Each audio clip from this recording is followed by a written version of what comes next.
Chips on the Grill, sponsored by Don's Meat Shop. I'm Chip Chapman alongside my wife, the lovely Lynn Chapman, my good friend Donnie Raines from Don's Meat Shop. Guys, you doing okay? Doing great. Sometimes, even for diehards like us, it's a little too cold to hit the grill, a little too blustery, and you want some good comfort food. What kind of food do we want on a day like this? Meatloaf!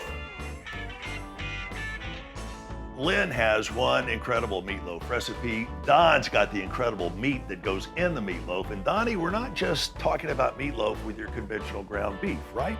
Oh no, there's a lot of things we can use. For example? Well, ground pork, ground veal. If you really want to kick it up a notch, our bacon burgers. I have made that with bacon burgers before, and those things are so good. And ground veal, you've given me an idea for the next one. So, Lynn, put this in. We're gonna do pork and ground beef. What are the approximate proportions on this? Well, you know, when I'm using ground pork, I like to go about 2/3, 1/3.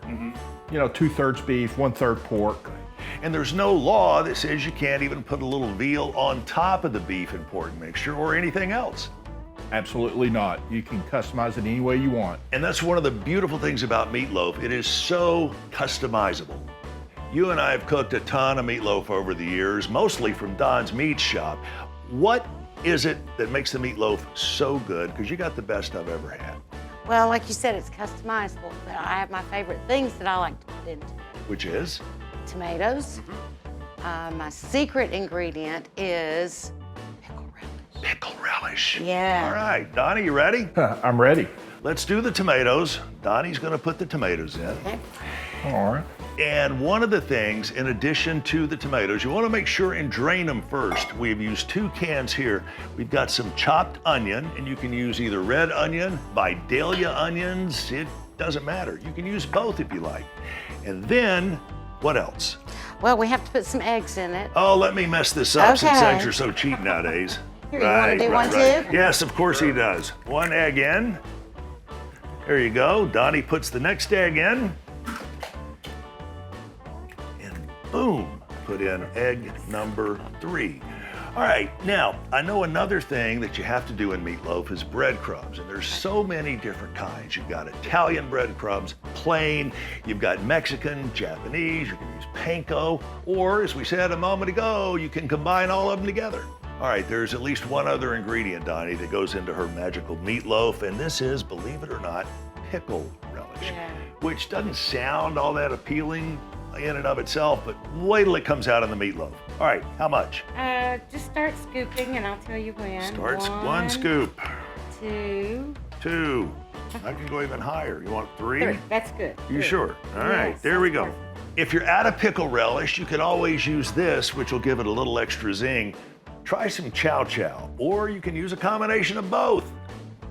Now comes the fun part. We get to decide how much we're gonna put in a loaf pan, how much we can put in a frying pan.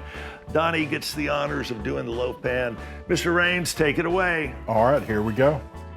Just reach in there and grab a big handful or 2. Yeah. This is the part she normally makes me do when we're cooking it at home. That and cleaning up the dishes afterwards. Well, he did it a lot faster than you do. Yeah, that's no surprise either. And you don't want to overfill a loaf pan, right? Right. Because it'll kind of expand a little bit as the cooking process gets closer to an end. So we have a bunch left over. I think I'm gonna grab a handful, put it in a skillet. Do you know why I'm putting it in the skillet? Why? I thought you'd never ask. What we're gonna do, once we get this in the skillet, you can put this on the grill or you can put it in the oven, either way. That's a beautiful thing about meatloaf. As we said, it is so versatile and so customizable. And if you really want to go wild, you can put in cheese. We've done all sorts of shredded cheeses on meatloafs before, or in the meat itself. You can do American, you can do provolone, you can do blue cheese. Let your mind run wild. What temperature are we going to put it in at? 400. All right, and for how long? 45 minutes to an hour. Or until it's done. After 400 degrees at 45 minutes to an hour, guys, what do you think? Beautiful. Perfect. Outstanding. And what do you think of the aroma? delicious. It smells incredible. But of course, there's only one sure way to find out. We got the plates and the forks ready, so let's eat. I'm Donnie Raines, Don's Meat Shop. I'm Lynn Chapman.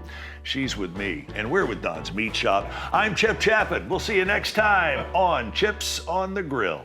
Chips on the Grill, sponsored by Don's Meat Shop.